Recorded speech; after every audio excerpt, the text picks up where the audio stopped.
together.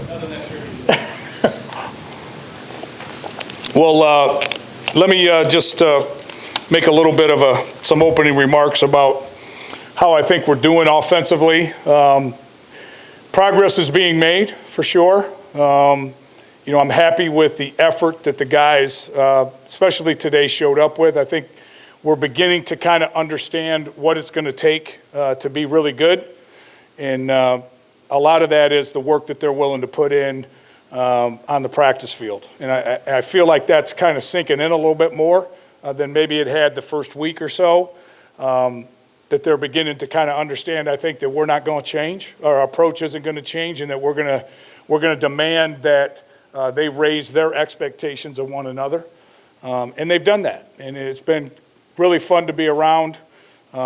They've worked, at doing what we needed them to do to kind of improve, and what we laid out for them as kind of the plan for steady improvement. We don't have to play a game this week, which is good news. But we are moving in a very, very positive direction, and it's fun to be a part of. And I think the players feel that too. And I think from the practices and some of the things that you guys have gotten an opportunity to see yourselves, I think you see a group that enjoys being around each other. They enjoy competing against each other, and that's going to go a long way to making us a better football team in the fall. So with that, I'll open it up to whatever you guys want to talk about.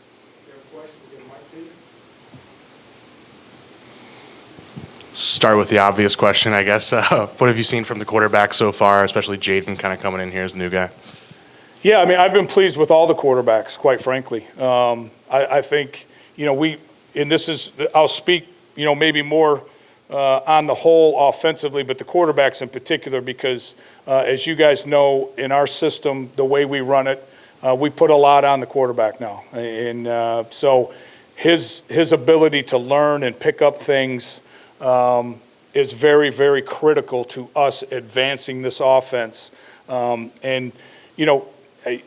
know Coach Kelly's probably used this term before with you, and I'll use it. I mean, they are kind of drinking through a fire hose right now. I mean, we've thrown a ton of installation at them, demanded that they get things right, and I know they're swimming a little bit. So not just them, but the entire offense. But I think their willingness to learn, their willingness to dig in, they've been competitive in the meeting room as well as on the practice field. And that's gonna produce the results that we're all looking for. Just curious right here, Coach. Just curious about where you're at with the install and the offense. And, Coach Kelly's talked a lot about laying the foundation and ratcheting up the competition. Now, how much of this offense still is set to evolve, post-spring practice? And how much do you really want to accomplish right now? Yeah, I would, if I put a percentage on it, I'd say we're maybe 30% installed. I put a moratorium on installation, which I have since broken 2 or 3 times, just because of situational football that we're running. But a week ago today, we made altogether way too many mistakes as an offensive unit.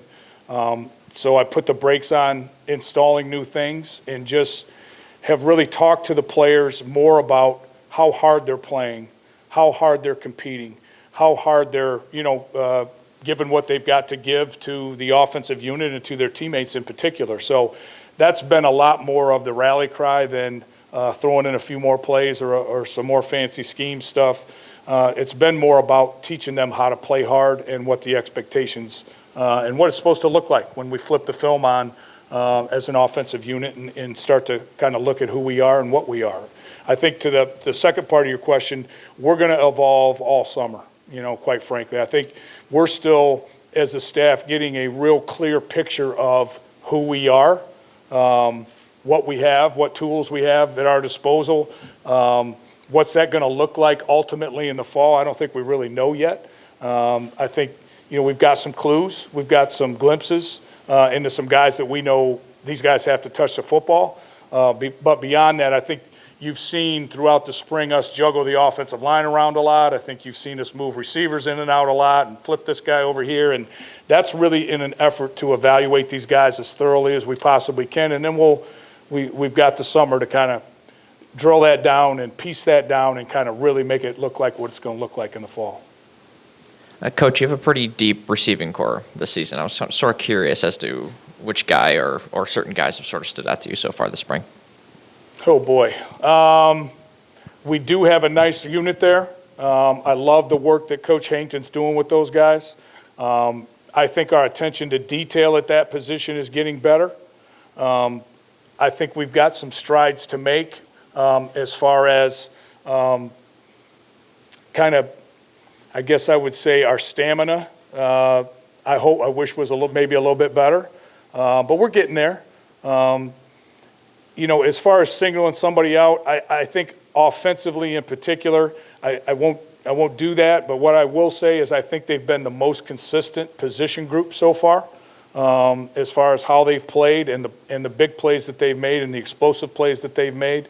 So I'm very pleased where that's going. I think there's a number of guys you could point to at that position who have shown that they're guys that are going to be valuable to us heading into the fall. Hey, Mike Wilson, Alexander from The Advocate. When you talk about the scheme and how much it's going to evolve, how much is that also dependent on ultimately finding your starting quarterback? Because they have some different skill sets. Are you really not going to be able to actually kind of nail that whole thing down until you pick your starter? I mean, I think that's a piece of it for sure.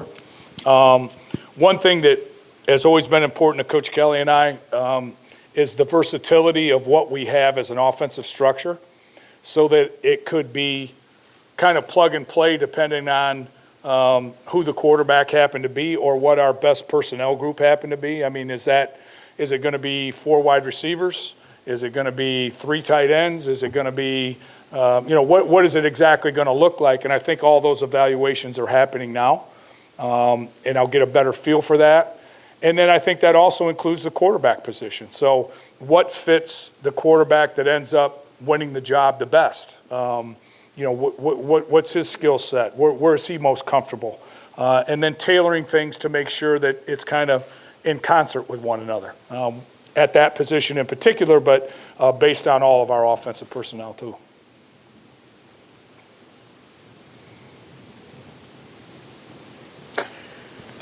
Well, you got to let go of it. Hey, Coach. Shea Dixon with 24/7. What have you seen from John Emery? He's a senior now, and Coach Kelly's spoken highly of him at times. What's been your evaluation? Very similar. I like the direction that he's going. I think he's learning how to strain more. He's ultra talented. His talent level is off the charts in all areas of playing the running back position. I think as he continues to learn the system, and as I said, I think, all of them are swimming a little bit, and he's been bitten by that bug a little bit from time to time. But he's fought through it, and I'm proud of where he's headed, and I think there's a huge contribution coming from him in the fall. We've heard so much about the team learning how to practice under Coach Kelly and how he does things. Since you've been with him and then away from him and back, I guess, what is different about the way he practices that might be an adjustment? You mean for the team here? Yeah, I mean, I just think it's cramming more high-tempo periods into a shorter period of time, and the stamina that it takes to do that. And it really is a process in saying that. What I'm talking about more is, you can run all you want after you lift weights and condition all you want on your own. When you're an offensive tackle and you're leaning on another 300-pounder for 2 hours and you're expected to go as hard as you can possibly go every snap, that's a different type of conditioning. And it takes a little longer sometimes for that to kind of that understanding, and you have to show it to them, you have to talk to them about it, and then you have to demand it from them, and the players have been great about that. They've stepped up the level that they've done it at every single day we've been on the practice field, so we're getting closer. Coach Mike Scarborough at TigerBait.com. So you're past the halfway point of spring. Are the quarterbacks where you thought they would be? You said they were swimming, but are they where you thought they'd be? And has there been any surprises? Anybody that surprised you with their ability to grasp it, and you thought maybe they'd need more time? Yeah, I don't know that I think there's a room full of really talented football players there, so I don't know that I'm surprised by anybody. I think I'm pleased in the fact that we've got some very, very healthy competition going on in that room that we hope to build over time in all the position rooms. From top to bottom, those guys, from senior down to freshman to everybody in between, continues to go out there and compete their butt off every day, and it's just going to make them all better. And that's the exact competition that, as we move forward, I hope we've got in every single position room out there. Hey, Mike, Glenn West, LSU Country. Obviously, you spend a lot of time closely with the tight ends. I wonder if you could talk about the development of Jack and Cole in that room and just where you think you guys might be at this point. Yeah, moving forward, there's a lot of work to be done there. And I think the best part about it is I think they realize it as much as I do. And I've been happy with their effort. We've got a lot of technique issues, a lot of small details of the game to not only learn but perfect. We're not nearly where I'd like us to be right now. What I do like is that in the meeting room and on the practice field, their ears are open and they're paying attention to trying to do things the right way. We've just got a lot of work to do, and like we do at all position groups, we're going to continue to grind at it. Coach, you guys have been very open as to just sort of moving as many guys through as many different positions on the offensive line as possible, just sort of to expand the experience, especially with center. Mm-hmm. Is there any sort of worry that guys may not be able to learn all the nuances with every single different position on the line, given how complex each and unique each position may be, like left tackle to right guard or et cetera?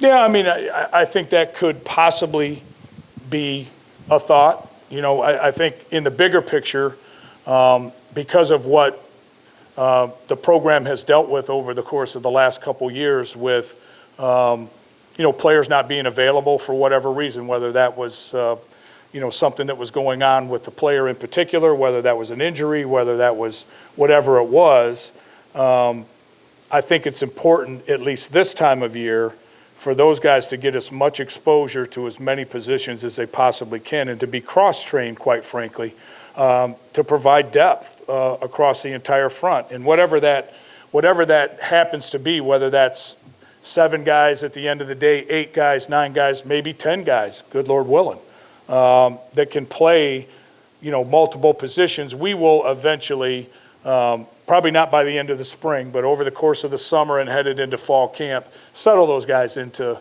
a little bit more of a home, if you will, and not move them around quite so much. But in the evaluation process, it's really priceless for us to see those guys in a lot of different ways. Hey, Coach, Eileen Natchik with WVLA. What have you seen in terms of character, and have you seen anyone step up as a leader versus who you want to see step up as a leader? I think it's a work in progress. I do think that the leaders of our SWAT teams have naturally kind of evolved probably a little bit farther than some of the other guys on the roster at this point.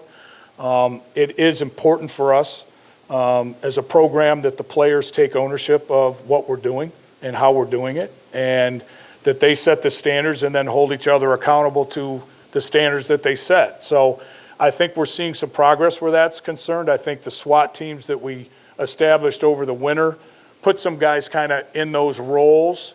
Now we're doing as much as we can day to day to encourage the rest of the group to kind of, okay, it's okay. I know you're not the SWAT leader of a team, but that doesn't mean you don't have a voice on this team and that you shouldn't exercise it. So that's kind of the next process, I think, as we go, is developing more of those guys and then putting those guys in a place where they can use that leadership effectively. Just time for one more, Kyle, and the last. Sure. Just your general philosophy, and maybe Brian's philosophy on a 2-quarterback system. Is it to be avoided like the plague, used when necessary? What are your thoughts? We've done it before. I think ideally anybody would tell you if there's one clear winner, that's what you need to be doing. And, but we've had situations over the years while we've been together where we've had to play more than one guy in certain situations. So I know he's going to do and make the decision that he feels like is best for the football team, whether that's 1, 2, 4, 6, whatever. I'm sure we won't have that many, but, I think it's important that those guys understand that this competition is probably going to spill over into the fall, as we all kind of suspect it probably will. And they're all going to be given opportunity to win the job, and it's important for them to step up and seize that opportunity. Thank you, everybody.